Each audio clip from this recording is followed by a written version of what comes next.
how far had you ran prior to doing it? And then how far did you make Uh, it? so prior to that, like, I think like my max was like a marathon. Mm. Prior to that, like my max was a marathon, and yeah, and even that was like 4 years ago because like I ran my first marathon actually before I started making content, which is really funny. And ever since ever since I started making content, I was obviously like, training for races here and there. And I think again, back to the lack of an experience, I think when I was doing like a lot of the preps leading up to, different marathons or anything like that, like I would push so hard and like, easy runs would not really be super easy. Like it'd be like obviously like 5 minute, like I'm in kilometers too. So like we might have to like go Yeah, back and do do the some conversions into conversions. miles. Put it like right there. But no, I was doing like 5 minute like easy like pace kilometers when like in reality, I look at the prep that I was doing for this backyard ultra and my easy runs, every single run that I was doing was an easy run and it was at like a 640 to like a 710 minute kilometer because that's kind of like what I was aiming for, on race day as well, just to have a good amount of time coming into the base camp and just having enough time to rest. And yeah, I look back on those preps that I was doing before and I would literally get injured like a month or like 3 weeks out from the race and I literally couldn't do I couldn't race in any single race that I ever signed up for. So, as the years went on, signed up for a race, couldn't do it, signed up for a race, couldn't do it, signed up for a race, couldn't do it. And it was only like last year that I actually got a little bit smarter with the way that I was training and Mhm. actually, taking the time to like do the easy runs, train hard on the days that you need to train hard, but like literally like really taking it easy on those easy runs because I when you're injured so much, I think it like really puts a damper on like your kind of like just the way that you go about like training and like racing and like I don't want to be taking like 2 months off just because of like an injury. So Mhm. yeah, I just got really smart with it. And again, I think the last year's training was also pretty good. Like I was doing a lot of like mock Ironman kind of training, so a lot of fatigue stuff. High rocks, obviously you train compromise, you train fatigued all the time. So going into this prep, like, yeah, I only had 6 weeks of good mileage, but I think overall my body was just like prepared to go and do it. And I didn't even answer your question. I ran 18 hours and 120 kilometers. So that's my farthest at the Yeah. moment. But again, I think just like Just a rough I conversion like to miles. 18 hours. This was like a 4.2 mile loop, right? 4.1 mile loop. So So probably it's like about like 72, 75 miles. 70 Yeah. something miles. Yeah. Yeah. hmm That's awesome, dude. Yeah. And Congrats. like, yeah, thank you, bro. And like, I've really been just kind of taking the time to, relish in that because I think like, you and me, we both love doing like a lot of like, athletics and Mhm. we love training.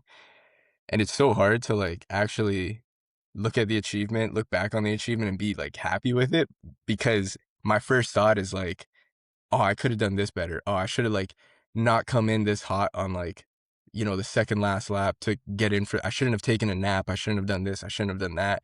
I could have hit 24 hours. I could have done this.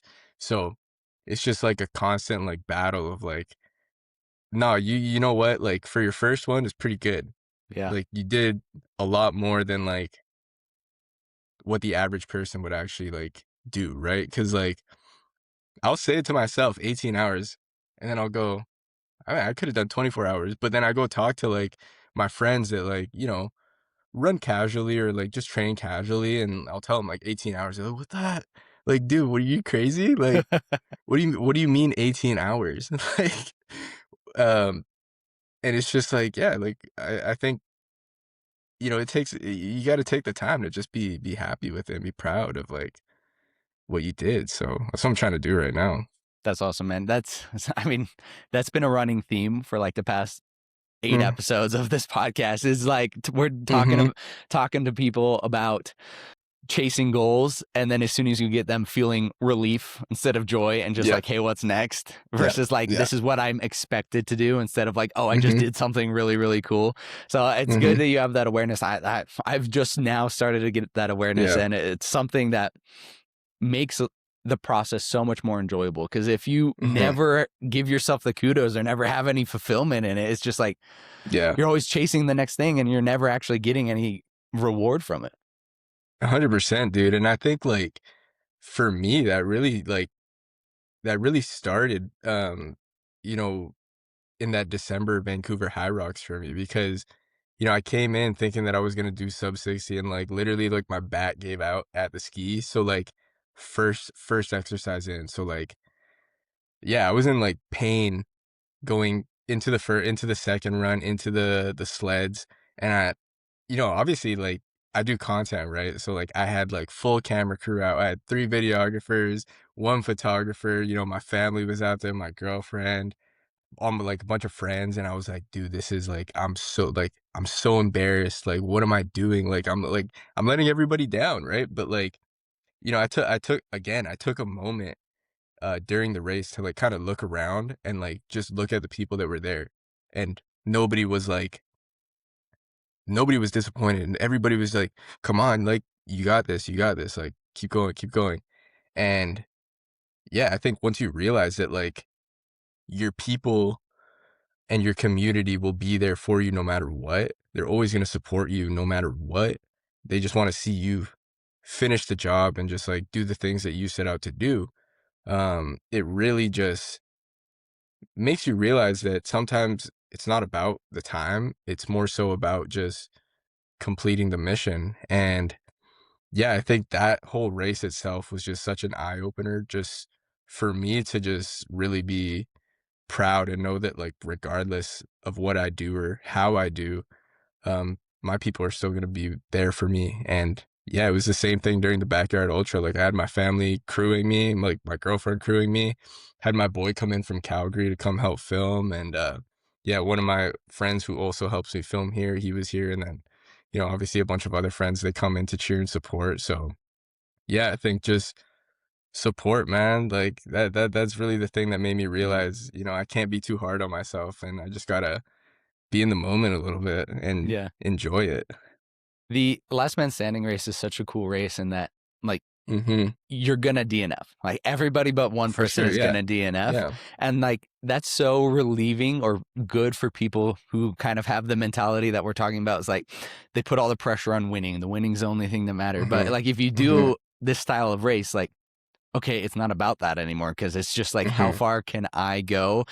And if Mhm. you have that mentality of like, winning is all that matters, like, you need to just having the ability to step back and be like, nobody actually cares. Like, my family's not Mhm. gonna love me less. My Mhm. wife, my girlfriend, nobody's gonna love me Mhm. less. They're just here to support me and help me realize this goal that I'm doing. And people who, the earlier you can realize that, the more enjoyment that you're gonna get from life Mhm. in general, but also the goals that you're chasing.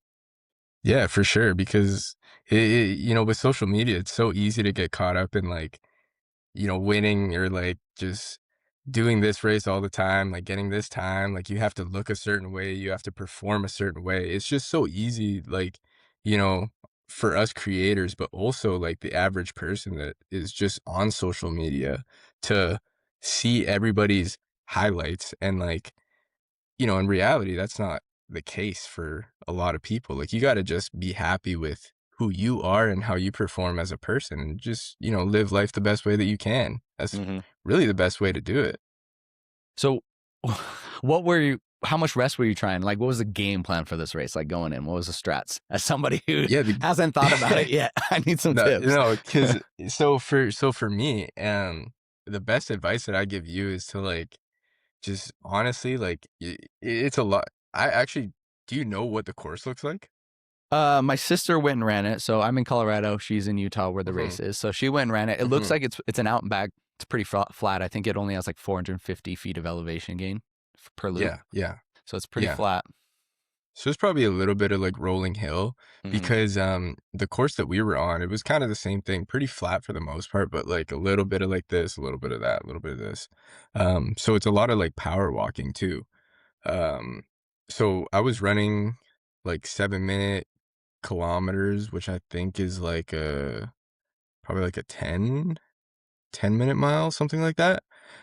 And then power walking up like the hills. So game plan for the race was to come in with about like 12 to 10 minutes of rest time.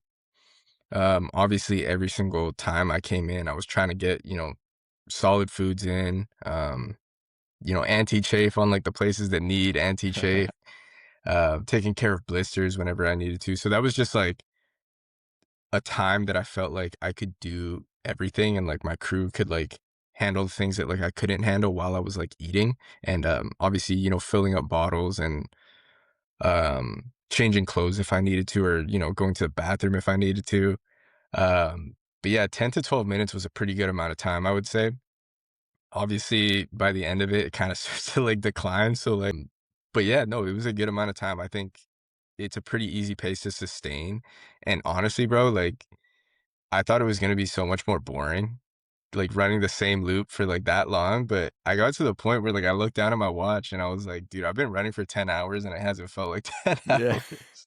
I did so last year I did my first Ironman 70.3 in September. Nice, nice, And obviously you run a 13.1 at the end of that, so a half marathon. And then 30 days later I did a 50-mile ultra marathon. So and the farthest I nice. had ran was that 13.1. Yeah. So I have a little bit like kind of a feel for like what it's going to be Hmm. like Hmm. I still am missing both my big toenails on both my feet. Yeah. Yeah. Yeah. They're gone. They're starting to come back. So I'm getting ready for that. And I got some major blisters during that 50. So I know I need to prep my toes a little bit, maybe wrap those individually. And Yeah. like you're saying, get some of the anti-chafe cream as well. Yeah. Yeah. It's actually funny because I raw dogged my toes too. Did you? Like I didn't wrap them at all. Like I just kind of like, you know what? I feel like that's not even gonna be the worst pain that like I feel throughout the run. Like I got really bad blisters like on like my big toe and like the index like toe right next to the big toe. So we were like popping them like every like 4 hours or so. But yeah, they were pretty big. And nah, I think like so long as like the trail isn't like super technical, like maybe there's not a lot of roots, I don't think you'll have like issues with like maybe like losing toenails from like bashing it. Um, because I didn't really have any issues. I didn't lose toenails on the the race, but who knows? Maybe if you're running like 48 hours, you might have that issue. It's not gonna be me, bro. It's not gonna be me. Uh, What do you mean, bro? You're Iron Man. Come on. half Iron Man. I'm half an Iron Man. So when did it start? My race starts at 9 a.m. on Saturday. Yeah, mine was 9 a.m. too. Okay. Yeah. So we were at the like I guess like the space for like 7 a.m. to like set up the tents because I think that's when they opened up. Bro, it was the craziest. That was probably the most chaotic thing that I've ever seen. Cause like we pulled up to the race area and there was already a lineup of people with their tents because obviously you want to optimize your tent location to be Mm, closer to the corral. So dang, I didn't even yeah, think and about then that. yeah, and then, so my boy, he ran that same one.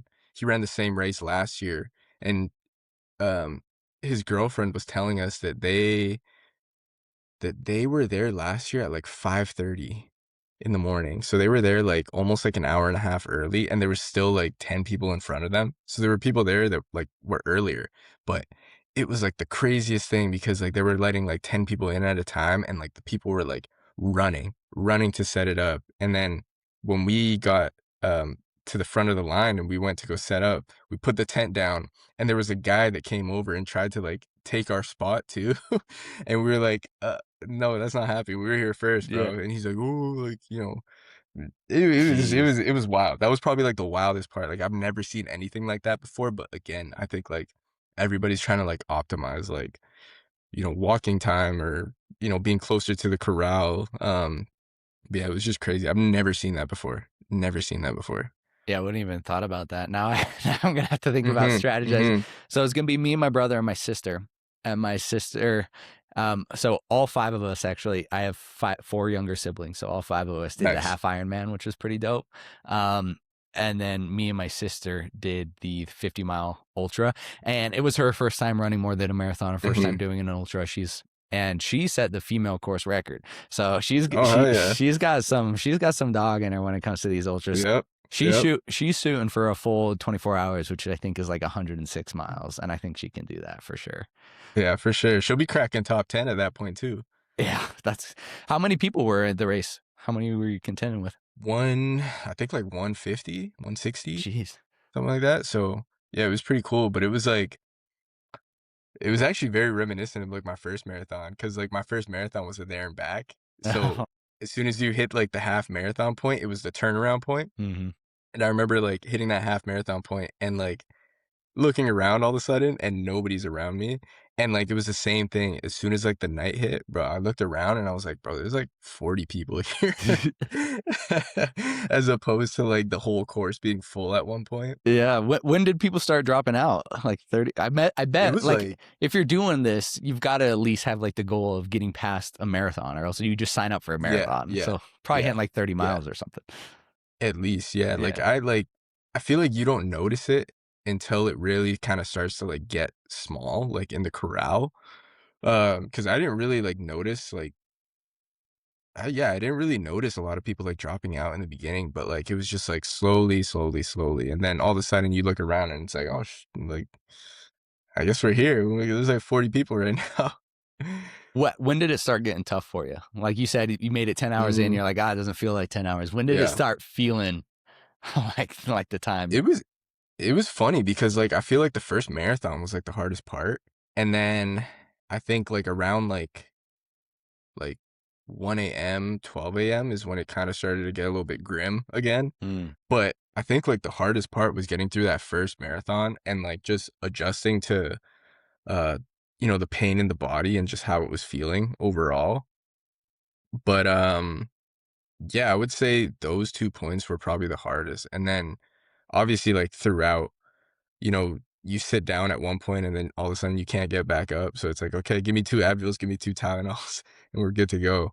Um But yeah, I think the nighttime, obviously, like before I dropped out, also was pretty hard because again, I had the same feeling like in my body that I had probably 8 hours in, where I sat down and I got back up and it was just like, like I was Mm. like hard to get up. Like I couldn't really like put weight on like my legs. And I was like, okay, I need the Tylenols again. I need like the painkillers again. Um, And yeah, so at that point, I had like gotten up, finished the next lap pretty quick because I was like, I want to come in and I want to nap because I feel like it might be the fatigue started to creep up. And I think that was like the bad play. It was the bad play looking back on it because I think I spent so much energy like trying to get back to base camp like with 15 minutes um, to actually sit down and like lay down and take a nap that I spent so much of my energy doing that. And then coming back to the tent and actually getting the time to like just lay down and sleep sent my body into like recovery and like healing mode. So as soon as I got back up afterwards, it was like, I, I think this is it. Like, I think this is it. Cause bro, like when I got back onto that course, like everything just like shut down. Like my brain shut down. My body was like, no, we're not doing this anymore. Eh, like the runs, like as soon as I would start walking, it was like hard to like transition back to the run. Like it hurt to transition back to the run. And at that point it's dark out too. So like you're just by yourself. Like everybody had already like gone past. So I was like, oh, I think I don't know. I think this might be it. Mm. But I think with more experience, I probably would have maybe pushed through. Real quick, before we get too deep into this conversation, I wanted to give you guys a peek under the hood when it comes to the data. So the data on this app shows me that less than 21% of my average monthly listeners are actually subscribed to the show. Now, subscribing to the show helps way more than you'd think. It helps the show get pushed out to more people. It helps the show grow. It helps me get more guests. It helps improve the quality. So if you guys like listening to me, and more importantly, like listening to the guests that I'm bringing on, do me a quick favor, hit the subscribe button right here on this app, and we will continue to grow the show bigger and better with each and every episode. Thank you so much. Well, I mean, it's tough. Like the first time you do this, like you don't know what you don't know, right? So you just got to experience it the first Yeah. time. I remember when I did that 50, dude, I was saved by like the Tylenol topical cream that you like rub on to your, Yeah, yeah. that stuff kept me going, man. Because the outside of my left knee was just like lit up probably from doing the Ironman right before. And yeah, just having to put that stuff on. And then it's so funny, like, with a 50 miler I did, it was just a straight out. So you had to go out the 50 miles Yeah. and you had your crew in like a car before you, and they would like leapfrog you. Yeah. So like they Yeah. drive to where however far you wanted them, you'd stop, do it, and then start running, and then they'd pass you and keep going. And so like I'd have them like leapfrog me every like 6 or so miles, and then I'd sit down, eat the food, put on the cream, do whatever I needed to do. And it's so crazy how like I can be sitting, getting ready to go, and then as soon as the race was done, like my brain checked out. I was like, okay, I hit the 50 and I sat down, and I could not have kept going. So it's like you gotta keep your mind like it can never be out of it, because as soon as it says it's done, you're done. And that was like the craziest thing too, is that like as soon as you drop out and like you're done with the race, you lay down and like your body's like, okay, we're done. No more adrenaline, no more this, no more that.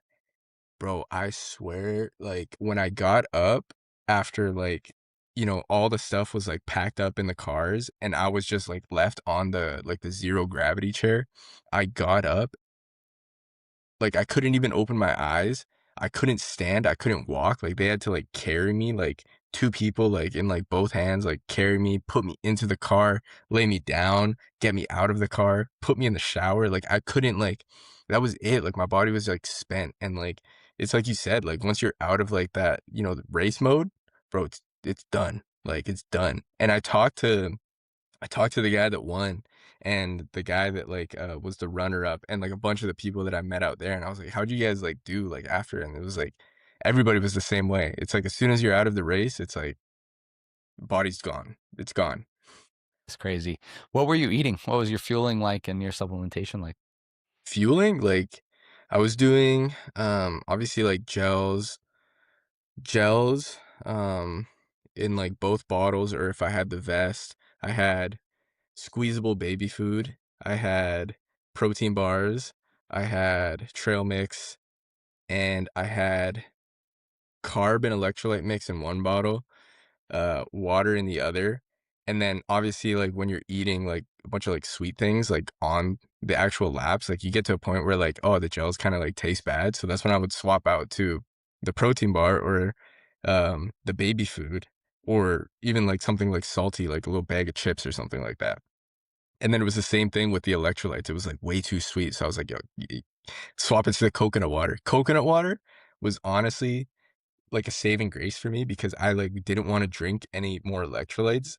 And as soon as I swapped to the coconut water, game changer. Mm. And then in base camp, I was eating a little bit more like solid foods. So I was doing like, I had some overnight oats that we made, some sandwiches. The race was handing out food too. Grilled cheese during that race was so gas, bro. And they were doing burgers there. My mom, she made some like steaks too, like little thin steaks. So I was eating Nice. steaks because you get to a point where like carbs are good, but like you also want like the protein just for like, the muscle like kind of like breakdown and all that. Um but yeah, it was a lot of like real foods, and I was actually doing pretty good because um I've been like training my gut for probably like the past like year and a half before I even knew I was gonna do a race like this. Just because my friend, he also runs ultras, and he's like, yo, like even if you're just running, just train your gut. Train your gut. Eat before you go for runs, like easy runs, long runs, just eat, eat, eat, just to Mm. kind of get used to it. And yeah, I mean, my gut handled everything pretty well, which is good because that's what you want. Because as soon as you stop eating, that's kind of it for you. Um, but yeah, a lot of solid foods and just a lot of like um just obviously like the liquids, semi-solids, all that. When did you get into the endurance world, and how did you get in the content creation game too? The endurance world, I feel like I'm like just scratching the surface with this one Yeah, because now that I finished it, like I'm like itching to like get get get another one under my belt, and I think I want to do a trail race next. And I kind of want to put together my own backyard ultra around here. be sweet. Been talking to a couple of the boys, and we're gonna see what we can do. But yeah, I've been doing like content for I want to say like 3 years, 3.5 years now. So I've been doing it for a while, and Content is even used very loosely here because I yes, wouldn't. yeah, Your content is very different than other people's content. Yours is like yeah, yeah, cinematic. yeah, yeah, yeah. I mean, like it it's been a wild ride because like even probably when we first started like following each other, like it was a completely different. I feel like Instagram and like TikTok was a completely different space than what it is today. Like it was all like motivation, it was all this, it was all that, and like yeah, I still love like my content to look like pretty high quality, but I think everything's kind of shifted away from that, which is nice. Um, and it's good to always just kind of like be in the loop and like not be doing the same thing because I do still see people doing the same thing, and I'm like, come on, bro, Yeah, we gotta switch it up a little bit. But no, I mean, it's been good because like, and I think my whole thing has been like, I started running again prior to even like starting content. So like, for me, when I do races, like I feel like I almost put the content second as opposed to like doing the training. Like I think this past like almost like 6 months, I've kind of like not fully taken a step back. Like I still post like pretty often, but like not every day because I was just more concentrated on actually like doing the training and like making sure I get the proper rest and just putting my all into the training rather than the content. And I think it works out better because in that way I can kind of you know work on the performance a little bit more. And I think that's something that maybe not a lot of people do. I don't know. Like maybe I just work different. Maybe I just can't do both at the same time. But yeah, I mean, it's it's been a good ride so far. It's been a while. So it's been sweet, dude. Do you have any your eyes on any particular races coming up? Because I know in yeah, Denver, bro, we got yeah. some pretty good ones out here. We got I know Leadville. you guys got Leadville. Actually, my boy did Leadville last year. He Okay, did it with he did it with Training Peaks. sweet. So I think they gave him a ticket. And he said it was really good. I think he DNF'd at like mile 60 though, which was tough. He was pretty upset about that. But So much Leadville takes elevation, souls, man. man. Yeah, Leadville dude. takes souls, bro. I mean, It's you're tough. starting at It's 10,000 feet, and then you've got yeah. like hmm tens of thousands of feet of elevation in and drop during the race. Yeah. So bananas. Actually, I think he's actually gonna be in Colorado. I think June or July. So I could probably like put you in Yeah, contact with him, and you guys could because I think he's coming down to do a training camp over there. cool. Um, yeah, so I Yeah, could put him in contact with you, and you guys could do some training, run a podcast too, yeah. because he's also pretty. He's a pretty cool guy to talk to as well. Hell yeah, dude. Put me on that. Because if he's coming out, does he do Ironmans or anything like that? Because we got the Boulder half Ironman in June. He's more ultra. He's Okay, more cool, ultra. Yeah, cool. yeah. He has a bike, but I don't think Ironmans are really like hit the forefront of like what he wants to do. I Hmm. think he's more so like I just want to like do an ultra. I want to do Yeah. trail runs. I think he's got a Canadian Death Race in Jeez. August. What is that? I think actually I'd have to look it up. I think it's 100. I want to say it's like 120. Hmm. I want to say it's like 120. Pretty bad elevation, like really bad elevation. And in like obviously like the summer, like so it's gonna Hmm. be hot. Um, but yeah, he's doing that in Alberta somewhere down there. And I think I might go out there to crew and maybe help film too. Yeah. But yeah, he's doing that. But back to like your question about like races that I have in mind.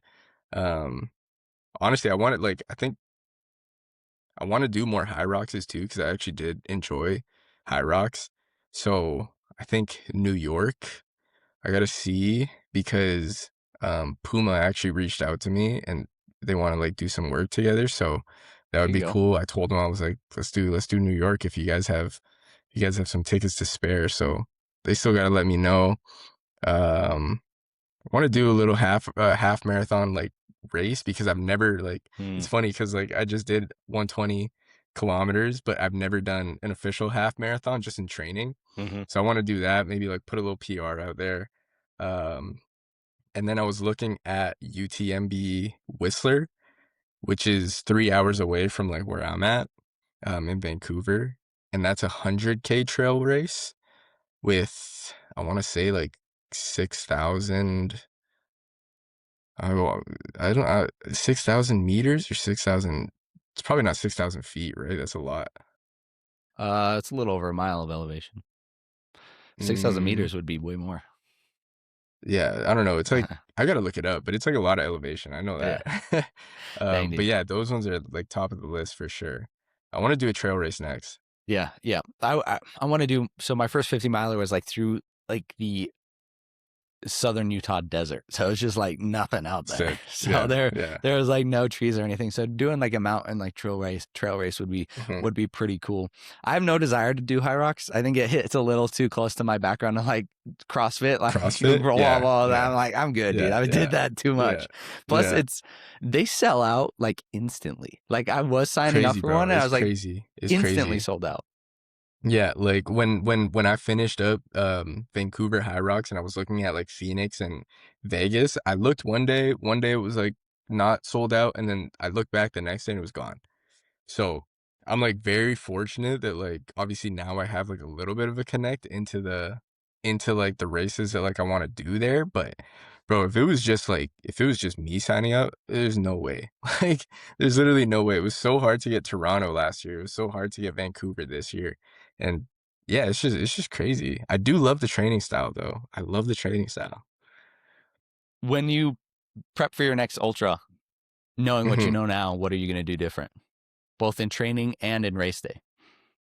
I think just like a lot more just like I think a lot more mileage, slow mileage, and I think more like night stuff, more stuff at night. Like I think that was also like that would also be a pretty good indicator of like just kind of putting yourself in that zone because even with the backyard ultra prep, I did a couple trail runs at night and it was so scary. Like so scary. And I was like thinking on like those runs, I was like, man, how do people do this for like the whole 8 hours that it's like night out and in the forest, in the mountains, like literally surrounded by like nothing. Like I don't Mm-hmm. understand it. Like I was already scared and I was going through like a trail that I've been through like 100 times before. But yeah, I think for sure like the night ops definitely need to change. I need to do more of that. Um, but overall, I think for what it was, I think I was in a pretty good headspace. I think it was just lack of experience that like that I just didn't have to like push further. I think even now I look at it and I'm like, I think I could go like top 10, top 5 in the next one. But trail race is completely different. Obviously, you got to go do, the hikes, go do Mm-hmm. the elevation training and just practice all of that. I think that's really the only thing that I would change up. Other than that, I A think good my prep, body's when you're decent. talking a good prep, might be like the David Goggins 4x4 by 48 challenge. Yeah, yeah, That yeah. would probably be pretty good because you run 4 miles in 4 hours, which is obviously plenty. Mhm, So you have plenty of downtime. So that like mhm. gets you like out of race mode, and then you have to get back into race mode every single time for 48 hours. So Yeah, that probably be pretty and good. and that's what I was doing during this prep too, like, I was doing a lot of, like, double days. Mm, Like, I would do, like, let's say, like a 14K run in the morning, and then at night, I would go do, like, a 20. So, it was like, you do the 14 in the morning, you're out of race mode for a bit, you're obviously eating, and then you go back out at night and go do a 20K. Body's sore, obviously, but, like, gives you the ability to kinda push through and just you know, get that kind of like stimulus that you're gonna get throughout the race as well. And those actually really help too. But again, it didn't really like it wasn't really super hard to do that because even with like mock Ironman training, you're kind of doing the same thing, right? Like you're going from the bike to the run, going from the swim to the bike. You're doing a lot of those things where the body's already fatigued, but you're going into it. And then high rock, same thing. you're doing the runs, station, run, station, run, station, run, station. So it's like constant like fatigue, constant compromisation. So it's just, yeah, I think I was pretty prepared in that sense. How important was your crew during the race? Oh, Your fam? bro, crazy, crazy. Like I literally like I tell them all the time. I'm like, I don't think I could do any of this content, like races, anything. I don't think I could do anything without you guys. Like seriously, like I have probably the best support system in the world, in my opinion. And it's such a thing to be like super grateful of because I know like I'm like my parents are immigrants. Like I'm first gen Canadian, but I have a lot of friends, like a lot of Indian friends, a lot of Asian friends, a lot of like Latino friends.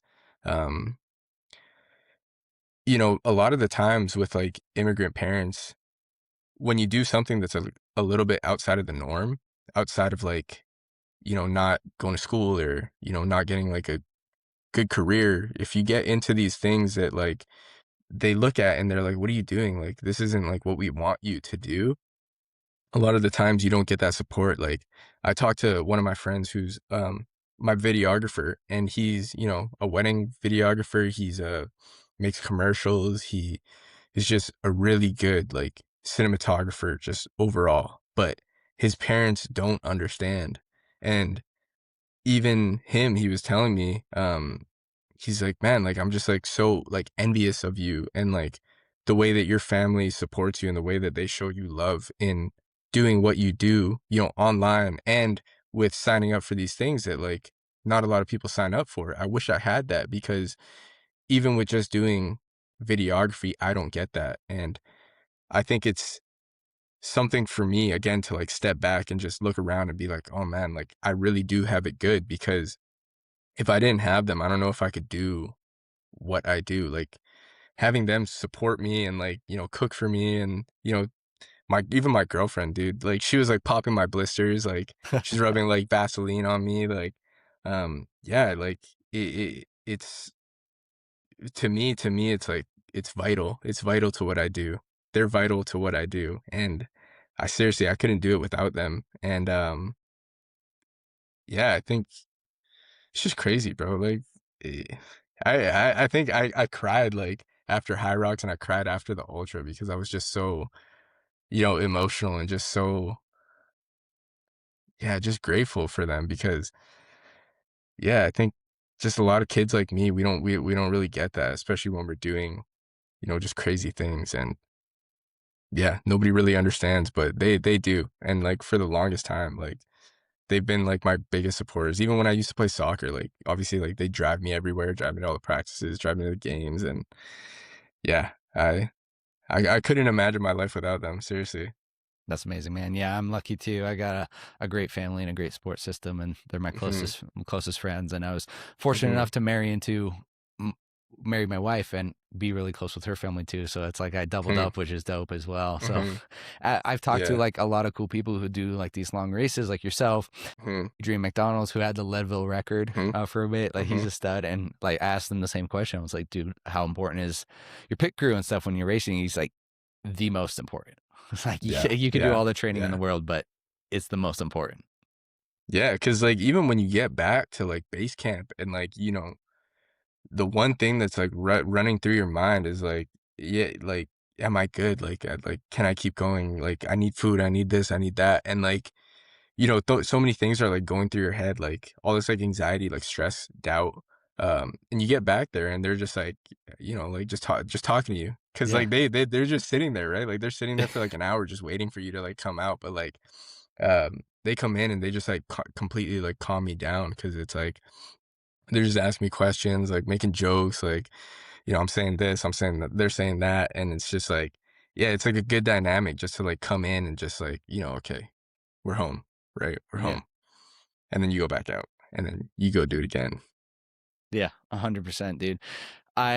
When I did the half Ironman, that was way more painful for me than the 50 Mm, mile 50-mile yeah. ultra, which is Yeah. crazy because a 50-mile ultra took me like a little over 11 hours, and then the half Ironman only took like 5.5. I think the difference Mhm. was it was like I was racing. Like obviously Speed. I had a, Speed, dude. yeah, I had my Yeah. 4 younger siblings in there too, and I was like, dude, I cannot lose this race. I was locked in versus doing the 50. I was just kind of like, yeah, just do it. Like the longest he ran Yeah, before this yeah, is 13 yeah. miles. So completing the half Ironman, when I crossed that finish line, dude, that was emotional just because I was like, my brain like came Yeah, out of my yeah, ears. Like you have to just be locked in so hard to just like yeah.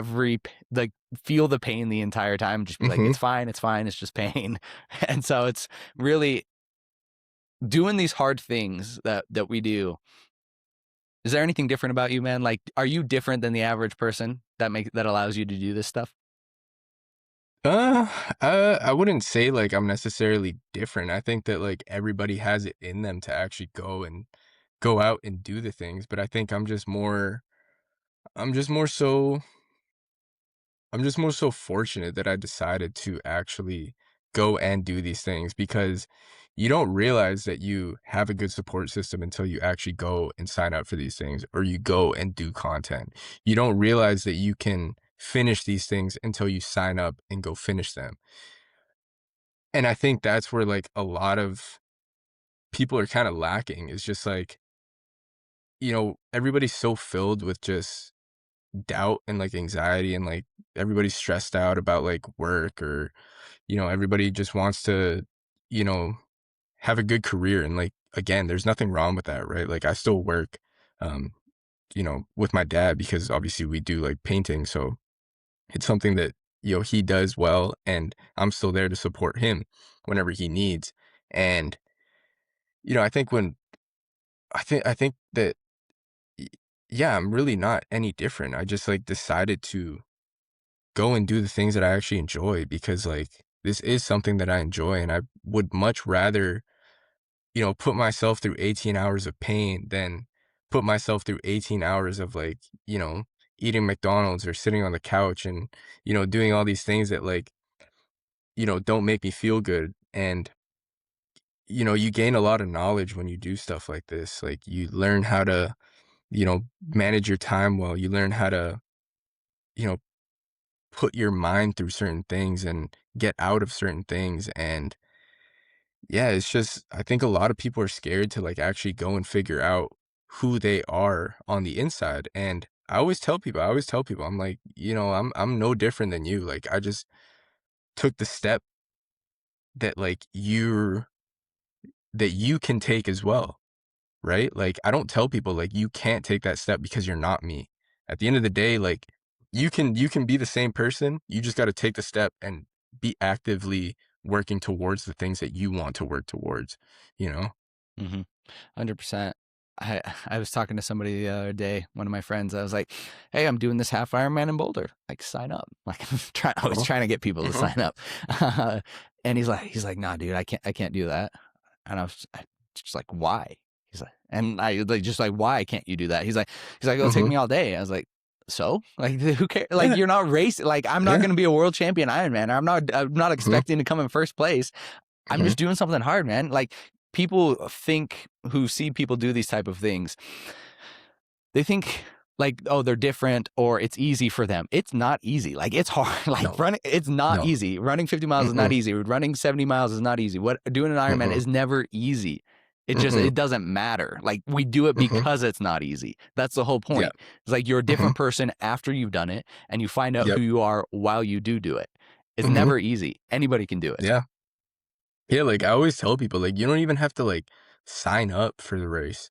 Like, just go and do go and train. Like, just do, like, cause you know what? Like, the race is the easiest part. It is. The hardest part is the training. Like, when you're doing, like, 80 to 90K a week, like, that's, like, hours and hours of training. Like, I'm out there for, like, 3 hours doing, like, a 20K because it's, like, obviously a slower pace.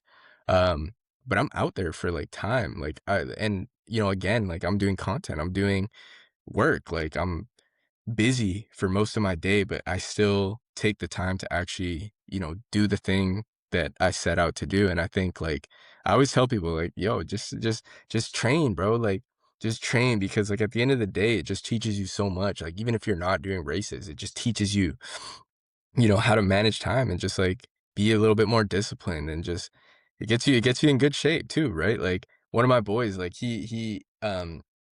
he's actually been boxing, like doing like boxing training for a year. And bro, he looks great.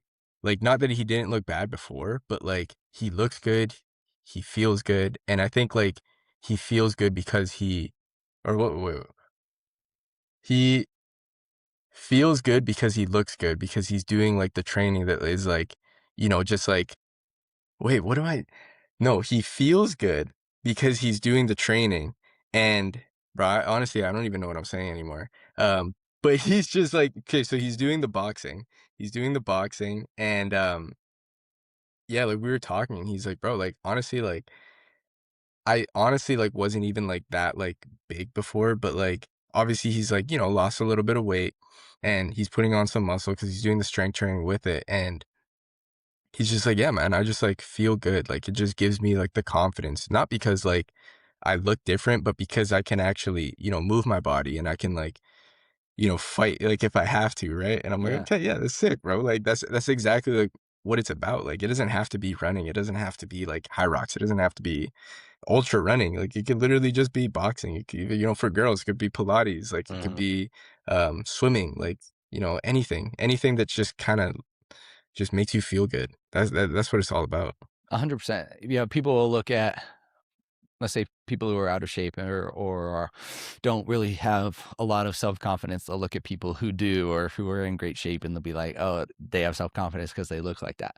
Wrong. Mhm, Wrong. That self-confidence came from doing what they said they were gonna do. Like, they were doing nobody ever got mental toughness or self-discipline by wishing for those things. They got them mhm, by doing things that require mental toughness and self-discipline every single day, and with that came a self-confidence. mhm, A side benefit is how they look physically and how they perform. 100%, and I think what I was trying to say earlier when I was, like, kinda, like, all over the place is that, like, a lot of people say when you look good, you feel good, Mhm, but I think it's, kinda the opposite because as soon as you feel good, you look good because, you walk different, you talk different, you have a different confidence in you. Like, yeah, you might not have like, 10% body fat, but who cares? You can still move your body better than the average person. And I think feeling good makes you look good because that's just the confidence that is driving the way that you look. mhm, 100%. I think it was the Modern Wisdom Chris Williamson's podcast. He talked about something his friend said to him. He said, "There's like two types of friends. You either have a treadmill friend or a couch friend, and like couch friends are the type of friends that after you hang out with them or spend time with them, it's like." You just want to sit on the couch. Like they sucked all your Mhm, energy out. They complained about stuff. They talked about themselves the whole time. They, said, I can't do this or had like a limited mindset. And then treadmill friends are the friends who are like, after you hang out with them, you have more energy. You want to go around on the treadmill. Like they hyped you up. They're like invested. They're always pushing you to do more and be mhm, more. And so like, I'm always trying to be a treadmill friend to those around me. And I'm always trying to have treadmill friends around me. So like, yeah. if you're my friend, if you're there, like I'm calling you out because like I Mhm, can see what you can do. Like mhm, you don't see it, but I can see it. Like you can run mhm, an ultra, you can do this. It's just like let's go yeah. do it. Come on, man. Let's like once you do it once you flip that switch and decide, totally Mhm. different world. You're playing a different game now.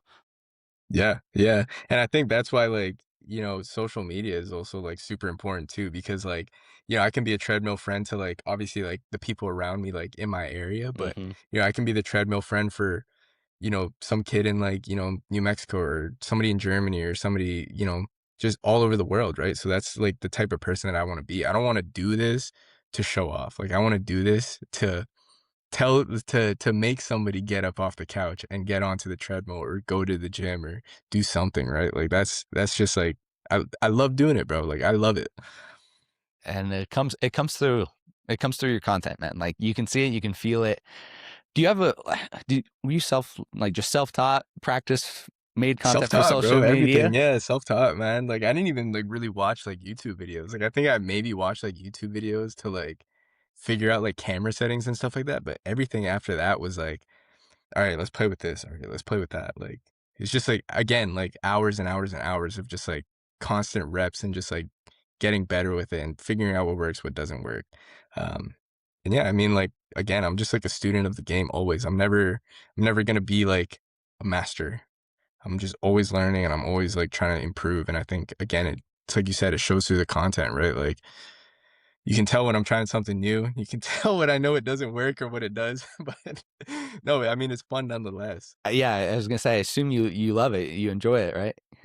Yeah, it's super fun, bro. Especially like when I can go and like, post about like ultras or post about like, shoes or post about like skincare, like self-care. Like I think there's a lot of value in that because, as men, I think not a lot of times that we get taught or that we get shown how to like, live a good life and, be there for our people and be there for ourselves too, right? Like, there's a lot of things aside from training that you can do for yourself. Like, hygiene is a big thing, self-care is a big thing, the way that you talk to yourself is a big thing. Um, the way you organize your space, it's a big thing. Like, as men, there's a lot of things that we can do to, constantly improve ourselves. And again, go back to feeling good, right? Because, if you have a messy room, if you bring a girl over, like, how's that going to make you feel, right? Who knows? It might be normal to some people, but like, you know, if my girl's coming over, like I'm let me put this away, let me put that away, let me fix up the room because like I feel bad if I don't, right? We've been talking about training, been talking about mindset, but hmm we're talking about things outside of training too. What are some things that you do in your day to day that really kind of set you up for success or make you a better person or move you in the direction of being a better person? Like for example, hmm me, like I really recently got into journaling because I had a guest on and hmm it's been amazing. hmm Like, dude, like hmm I do like four, like his framework. He's called Lucas Lefevre. He does his website's called like Holy Work. It's like guided journaling or whatnot. But we were talking. He's like, dude, just get up, write four things you're grateful for, sit in silence hmm for a minute, like make space for yourself. I couple those habits. So I actually do like a 6 minute meditation, and then just brain dump and like just write whatever's on your mind. Just like don't edit it, don't think about it. Just like let whatever you're just write. And that's been a big game changer for me. Like I can feel myself becoming different. So what are some things that like you do on your day to day? Yeah, I think for me, it's like it. I wouldn't say it's like similar in the sense where like I journal a lot, but like I write like kind of in my notes, like not too like structured, but like any ideas that I have or anything that I'm kind of like feeling, I try to like write it down in like my notes. So it Mm, kind of is like journaling in a sense, but a little less like manual, I would say. Um but I do that, and that's honestly been like a game changer too. Because when it comes to like content, like, not all the time that like, I'll be driving or something and I'll like have an idea pop up or um certain things will just pop up. So for me, it's just like a lot easier, like just pull out the phone, talk to it, and just go from there. And then obviously, um, just being like just being clean as well. Like I love like just being clean, like having an organized space. Like I think before we actually like got on this, I was like cleaning up my desk a little bit because I had a little bit of clutter here and there. And I think even that, like keeping your room organized is pretty crucial as well because it keeps I don't know, I just get stressed out when like I look around and like there's like things all over the floor. I'm the same, Yeah. man. I'm the same. Yeah. Yeah. Everything's got So a like place. It's got to be in this yeah. place. Yeah. And then it's like the same thing for like, like for like me, like physically, like I'll like, do a lot of like my skincare, make sure I'm like clean here, like, obviously like I have like long hair right now, so I do a lot with my hair just to like keep it right. And for me, it just like it's not so much as like I want to like look good, but it's more so like it just makes me feel nice when I do it. Like it makes me feel nice when I have like soft skin or like I have like no ashy skin or anything. Yeah, Um, so that is also like a big thing that like I love to do. And then obviously, yeah, I think like just going down and like just talking to my family too. Like I love talking to them all the time. Like, yeah, like we have like a great relationship. I think like just being just going down there and just like saying how you feel to them and just like kind of just like telling jokes to each other, conversation, that's also like a big thing. Like I think for me that's also a pretty big help. But other than that, like I feel like I live pretty like standard. Like I don't like obviously I listen to like a lot of like podcasts too, but like mhm. I'll listen to it. I'll be like, "Oh, this sounds pretty cool," and then I just like I won't do it. I'll forget to do it. But um no, I mean I've tried journaling before. I think I'm just I just don't really like sitting down too much and like writing for a bit. And I also have like messy writing too, so Yeah. I kind of like hate looking at it sometimes. Well, I um digitized mine, so mine's in a software called mm, Obsidian, so that's where I do my yeah. typing. Because, like, Luke's like, "Dude, I recommend, like, handwriting." I was like, "Dude, I can't do that." So, like, Yeah. you gotta make, because I've tried journaling, like, 10 different times, and it's never stuck. It's Hmm. finally started to stick.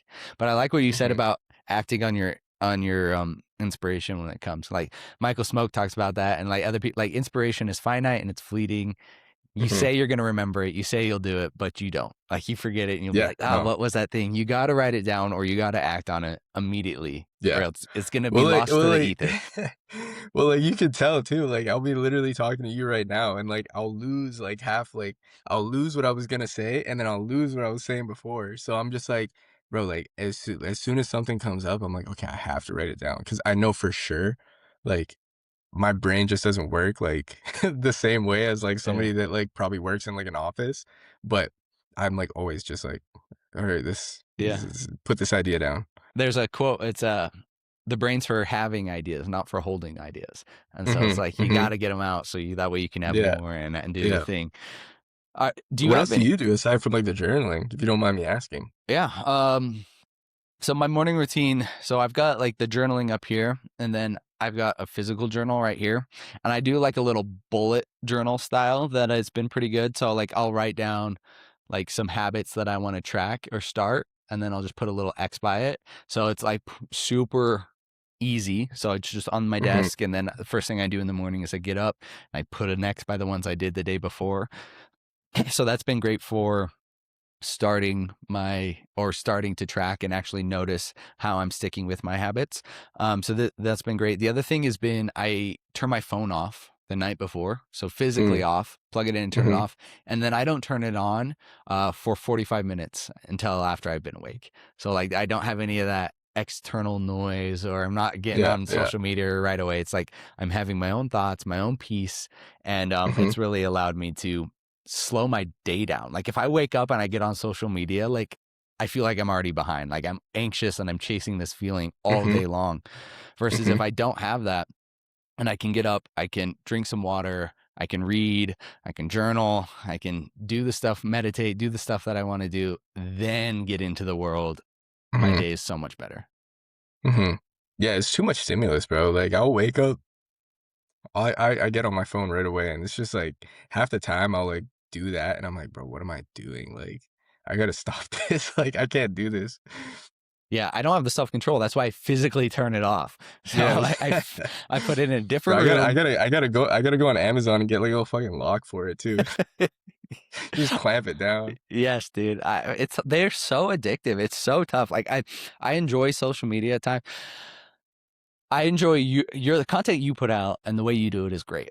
I don't have that when it comes to short form. Like it's like I tried it. I tried to do it. It doesn't give me the scratch. Like it doesn't make me fulfilled the way. And I thought like, okay, maybe I just don't do anything. And then finally started doing the podcast, and like this scratches my itch. Like it's like I have Mhm, this long mhm, form, mhm, and I can improve myself as a host, and I can improve, the experience and the stuff for that. So for me, like it's so addictive, and if you think you're bad at it, or if you think you're not creative, you just haven't found the thing yet. yeah, Maybe it's not yeah, social, maybe it's not short form for you, maybe it's long form, maybe it's writing, maybe it's art, maybe it's music, whatever it is. You're you need to have that creative expression, because everybody's creative. You just haven't found it yeah, yet. yeah. Well, this is sick too, cause doing podcasts, bro, it's honestly so fun, I listen to them all the time, so, for me to actually, come out and do one too, it's a little bit different, but, Yeah. it is cool too, and even just to, see the way that, you kinda talk and the way that you're asking questions and, I feel like you have so much in your head too because you're bringing up, quotes and stuff like that. I don't know if you have it written down, but No, dude, no no, notes, it's just man. it's just yeah, it's just no, it's just again, you can tell that, it's something that you enjoy and it's something that you're passionate about. So, it just makes it all the more easy to actually, get on here and, not be nervous and, it's just, it just feels like a call, right? Like, we're just on a call right now. We're just on FaceTime. I really appreciate you saying that, because when I first started like doing these podcasts, dude, so nervous. It's like, what? I Mhm. don't have any good questions. What am I gonna say? Mhm. And then I had a guest on, and I was actually talking to him yesterday, or today. He's in the UK. His name's Miles Usher Doyle. He was actually a speech coach for Chris Williamson, Modern Wisdom, Mhm. and Mhm. I was like, dude, what would you recommend for like somebody to do this podcast? And he's like, read poetry. So I read poetry Mhm. before everyone to like warm up my voice and get my Mhm. mind out. He's like, B, dude, it's just a conversation, man. Like, you're just talking to people. And Yeah. he's like, Yeah. especially for you, it's like, you don't have this niche, or you're not like doing these bullet points. You're just talking to people that you want to talk to. So just talk to them. And I was like, dude, you're right. Like, so now I just go into a conversation, and like my whole goal is to just like make the guest feel like make them feel the interest that I have. So like, because Mhm. there's so Mhm. much more engaged that way. It's like, I'm not trying to get you, or I'm not trying to pull out any like viral clips. I'm like, Yeah. I'm talking Yeah. to you because I want to talk to you, man. Yeah. Like, and so Yeah. that's been something I've been trying to cultivate. Yeah, man, it's dope. I had, like it's pretty sick. I've been enjoying it so far. Good, dude. Good. Hey, well, I gotta I'm start reading poetry too then now. dude. You should. I've got my book here is Poems and Prayers. It's Matthew McConaughey's little poem book that he just came out with, I think, Nice. last year. I didn't even know he put out a book. Have you read Green Lights? So that was his first book. It was No. like, oh, dude, so good. It's like a biography, so it's his life story, Mhm. but Mhm. it's like so readable. Like, you're not like, oh, let me read 10 pages. It's like, dude, I gotta stop now, or else I'm gonna Yeah, finish this yeah. whole book. It's so good. And then this book is a little later. He's obviously very loquacious and verbose with the way he writes. So he put out this poem book, and it's really cool. Like, he's an interesting human being. Yeah, definitely. Like, even when he did the podcast with, Chris Williamson too, it Hmm. was also, like, pretty cool because I feel like most of the time, like, big celebrities like that, you don't really get to, like Hmm. you don't really get to have, like, a conversation with them, so when you actually do hear them, like, talk and, like, say things about, like, what they're interested in, it's pretty cool, like, most of the time, like, Yeah. um, yeah. I mean, the way he talks, though, I feel I can't keep up. I don't feel like I feel like I'm a very much like a type A kind of like a literal human. Like, Mhm. I Yeah. I Yeah. struggle with abstract ideas. I think that's just the way Yeah. my brain works. And that's Matthew McConaughey, I feel like, talks only in abstract ideas. I'm Yeah. like, what? Yeah. I'm like, what are you saying, man? I Oh, can't just figure it like out. just like immediately. Yeah. Half the time too, bro. Like I'm just like I feel like even me too, like it's so hard for me to actually like bro, I honestly I haven't read a book in years. Like for me, it's like if I'm gonna read something, like it really has to be something that like I want to read. And I don't know if it's just because like I'm just like I don't know actually. Maybe it might be because I just don't want to do it or like I don't feel the need to do it, but like at the same time too, I almost feel like sometimes I'm like a little bit like I'm a little bit like dense in the head. So like it's hard for me to actually like get the information, but like I was going to ask, do you ever like just go to like the audiobook or do you just like strictly like you just like manual like read? Dude, I'm audio all day, man. I love audio. So yeah, I've got an Audible account. I listen to a ton of Audible books. Mhm. But I also read physical. I guess I read on my Kindle. So yeah, I'm reading Mhm. manually, but Mhm. I have a ton of physical books, but dude, I feel like getting a Kindle was a game changer for me. Like, it's so Mhm. much easier. Like, I just slide it in my backpack. There's no friction. Like, as soon as I finish a book, I can immediately get a new one, and it's there instantly. Mhm. It's got a backlight so I can read in bed. So it like removed all the barriers that I used to tell myself about reading. So getting Mhm. a Kindle was huge for my reading. And then there's a stigma, or there's like this like prejudice, like this prestige, like, you need to read these books. You need to read this nonfiction, self-development book. Naval Ravikant, he's like a entrepreneur, Mhm. philosopher. I don't know if he categorizes himself as that, but I would. He says, read what you love until you love to read. So like, Mhm. don't start reading like a macroeconomics textbook, or like Yeah.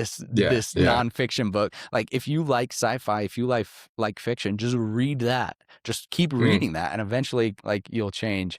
Um, and then same thing is like, I used to think this way until like really recently, like the classics, like the old, like Les Mis, Count of Monte Cristo, The Odyssey, like all of these like hailed classics, like Dostoevsky, like the Russian literature, Tolstoy. They're hard books, and like if you read them and Mhm. you feel like I didn't get half of that, Mhm. that's how everybody feels, man. Like they're hard books. And so when I heard that, I was like, am I stupid? Like, why can I not, like, who is this? What are these themes? Yeah, yeah. And then I started going on YouTube and like follow these people that read like the classics, and Mhm. they're like taking notes. They're like saying They're like, dude, breaking down. yeah, they're Yeah. like, dude, I needed to read this 10 times before I figured out what's going on. And Mhm. so Mhm. just having that mindset is like, okay, if you're going to read hard books, they're going to be hard. You're going to miss a Mhm. lot, and you may have to read them. And if you're not enjoying it, just stop. Like there's like this Mhm. stigma, like you can't stop a book. Like once you start, like Yeah. if you're not enjoying Yeah. it, or if you've got the themes of it, just stop and start reading a new one or something that you enjoy. So that's Yeah. kind of been Yeah. my focus. And then yeah, dude, I go hard on audible books, audio. I like no shame there. Dude, I gotta start doing it because like there's a lot of good. I feel like I always talk to people and they're like, "Bro, you gotta read this book. You gotta read that book." I'm like, "Bro, like I'm like so busy like half Yeah. the time. Like most of the time, like headphones are in. I'm listening to a podcast. So like for me, I might have to just get an Audible. Yeah. Just It's do great. that, and I'm gonna just Yeah. yeah. Yeah. You I gotta you mean, gotta send me your top picks. dude, if I was gonna say like if you want to do green, so Matthew McConaughey's book is Green Lights, and he reads it on Audible. It's a phenomenal book. Or like you said, if you like, have you the new movie Project Hail Mary just came out? Have you seen that? No, I haven't, but I heard it's good. Dude, phenomenal. I went and saw it with my wife. Mm. She loved it. She hadn't read the book. I have read the book, and she wants to go again this weekend. So we're going again this weekend because and Oh yeah. beautifully shot. So as somebody who creates, I think beautifully shot, Mhm. Mhm. you'll really enjoy it. Um, but the book is amazing, like super enjoyable, Yeah. super readable. So I'd be Yeah. like just get into that, or like to go down the bro science fiction, like Red Rising. Have you heard of Red Rising? Mhm. Dude, so No, sick. no. You haven't heard of Red Rising? Okay. I haven't Dude, heard of Red Rising. oh, it's so sick, man. It's like Is it a movie and a book? not a movie yet. I hope it Book. becomes one, but yeah, it's a Yeah. book. It's a series of books, and it's Hmm. pretty hardcore, man. It's pretty sick. I Okay, feel like okay. you'd enjoy I it. might have Yeah. to, bro. Okay, Yeah. first one on Audible, Red Rising. Yeah. Dude, you won't be disappointed, I promise. Well, dude, Yeah. I always wrap up with two questions. And the first question is, who do you think I should speak to next and why? And then the Ooh. second, I'm going to rephrase a little bit because we've been talking about books and it's already about books. But so to rephrase it, what's your favorite podcast? Who's somebody you like listening to and learning from? This is really funny because my favorite podcast is Matt and Shane's secret podcast. I've not heard So of that. it's Matt McCusker and Shane Gillis. Okay. So they have like their like little comedy podcast that they do. Yeah. But I like, bro, when I say I'm obsessed, like I can't like I'm literally like I love that podcast because it's like funny, but at the same time too, like yesterday, Matt, he had they were talking about they were talking about this book that he was reading, and it was about this guy who was kind of going, and I'm gonna butcher this, but the main thing was that there was a certain philosopher or some sort of like I don't know what his title was, but he was talking about the idea of death and that like we're all innately like scared and that we're all innately like working towards building a legacy rather than just accepting death for like what it is, and that like we're so scared of death that we do all these things to like, you know, make a legacy for ourselves. And it was like, it was funny too because obviously they're like adding in like elements like of comedy to that. And he'll sometimes bring a 432 hertz like flute that like hits like the perfect like waveform in the Yeah. brain for like peace and stuff like that. So it's like all these things that it's like super funny, but like at the same time they also like just bring in like different elements that like are actually really interesting. And I've been listening to it for like I don't even know, the past like year, 2 years, and bro, like it's different because it's not your typical, but pretty good listen. Pretty good listen. I've not heard of it. I do listen to Theo Vaughn's though over the weekend, Yeah, and yeah. it's like the same vibe, Theo's got like a good one. Mhm. hilarious, but also he brings in some like serious guests, and he's like so Yeah, yeah, emotionally intelligent. It's really cool to see him talk to people. yeah.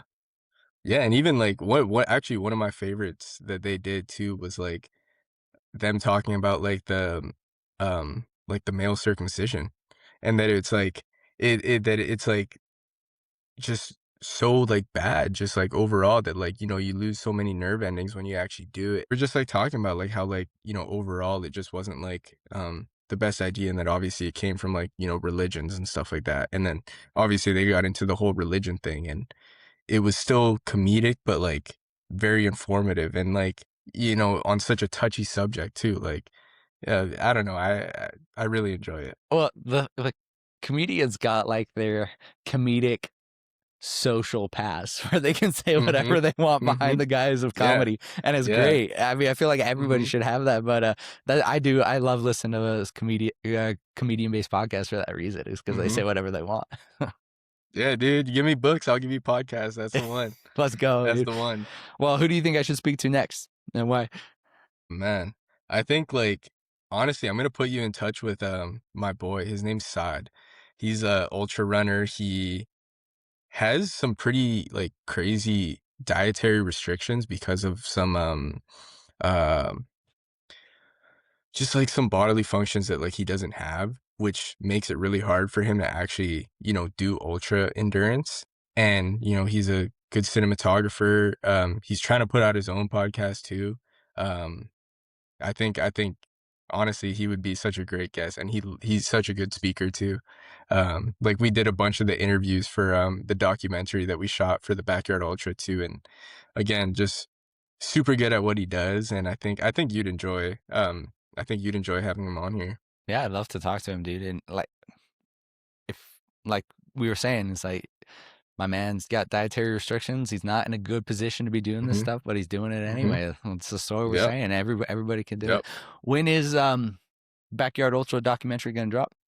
Oh, probably in, like, a couple months, dude. There's a lot of Yeah, footage to go through. Yeah, I would say, like, maybe, like, 3 months, I would say, probably around, like, the summertime, so hopefully we could put that out pretty quick.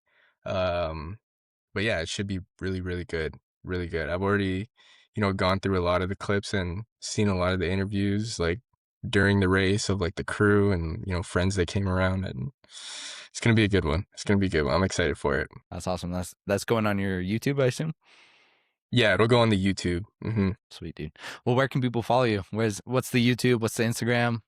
Where can they get Yeah, more? man, like, honestly, if you just look up KVN Ramirez, on, like, TikTok, on, Instagram, and I'm pretty sure on YouTube too, like, I'll pop up there. I should be, like, the first one to pop up. Um, but yeah, no, thank you again for having me on, dude. It's pretty cool.